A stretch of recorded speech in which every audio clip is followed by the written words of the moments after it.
లక్ష్మీదేవికి గుడ్లగూబ వాహనం వెనుక ఒక కథ ఉంది. లక్ష్మీదేవి తన వాహనం కోసం వెతుకుతున్నప్పుడు ఆమె గుడ్లగూబను చూసింది మరియు దాని తెలివితేటలు, రాత్రిపూట కూడా చూడగల సామర్థ్యం మరియు జ్ఞానం పట్ల ఆకర్షితురాలైంది. దీంతో లక్ష్మీదేవి గుడ్లగూబను తన వాహనంగా ఎంచుకుంది.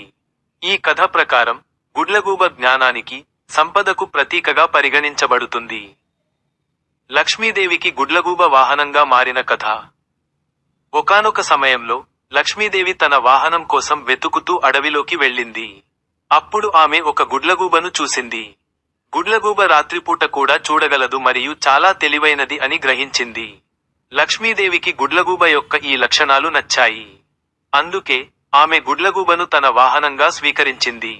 ఈ కథ ప్రకారం గుడ్లగూబ జ్ఞానానికి, సంపదకు ప్రతీకగా పరిగణించబడుతుంది. గుడ్లగూబ యొక్క ప్రాముఖ్యత. 1. జ్ఞానం. గుడ్లగూబ రాత్రిపూట కూడా చూడగలదు మరియు ఇది జ్ఞానానికి సంకేతంగా పరిగణించబడుతుంది. లక్ష్మీదేవి గుడ్లగూబను తన వాహనంగా ఎంచుకోవడం ద్వారా జ్ఞానం మరియు సంపదకు మధ్య సంబంధాన్ని తెలియజేస్తుంది. 2. సంపద. గుడ్లగూబను అదృష్టానికి చిహ్నంగా కూడా భావిస్తారు.